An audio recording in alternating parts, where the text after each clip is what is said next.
Dans une interview poignante accordée aux Parisiens, Thomas Dutronc est revenu sur les derniers moments de vie de sa mère, Françoise Hardy, décédée en juin 2024 à l'âge de 80 ans.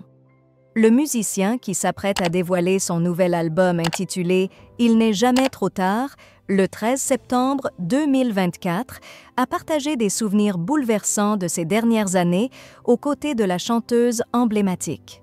Pour Thomas Dutronc, ce nouvel album, empreint de tendresse et d'émotion, prend une dimension particulière. Elle avait des problèmes d'audition les derniers temps.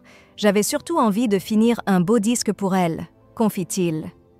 Bien que Françoise Hardy n'ait jamais eu l'occasion d'écouter ses nouvelles chansons, Thomas Dutronc garde l'assurance qu'elle aurait trouvé certaines belles et d'autres peut-être moins à son goût.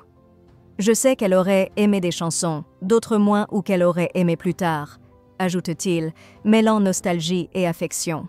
Malgré le poids de la perte, Thomas Dutronc se dit reconnaissant d'avoir pu faire ses adieux à sa mère dans de bonnes conditions. Cependant, le chemin a été douloureux. En tournée, alors que sa mère luttait contre un cancer du larynx, il se souvient avec émotion de ce dernier message bouleversant reçu un soir de concert à Châtellerault. Un soir après un concert, elle m'a envoyé son dernier texto vers 1h du matin, 3 semaines avant sa mort. « Je t'aime plus que tout ». Je lui ai répondu « Moi aussi, ma maman chérie », et je lui ai envoyé des photos de moi bébé avec elle. Ce moment tendre et intime a rapidement été suivi d'un message alarmant. Ensuite, j'ai reçu un autre message « Je meurs ». J'étais paniquée à l'idée de ne pas la revoir, qu'elle meure dans la nuit, se souvient-il. Malgré la maladie qui affaiblissait jour après jour Françoise Hardy, Thomas Dutronc raconte comment elle continuait à leur offrir des moments de joie et de rire, luttant avec courage contre la souffrance. Elle s'est beaucoup battue.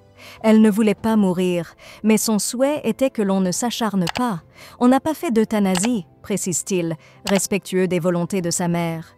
Alors que la douleur de l'absence est encore vive, Thomas Dutronc continue d'avancer avec la force que sa mère lui a transmise. À travers « Il n'est jamais trop tard », il rend hommage à celle qui fut une figure incontournable de la chanson française, tout en partageant avec ses fans les émotions profondes qui ont marqué ces dernières années.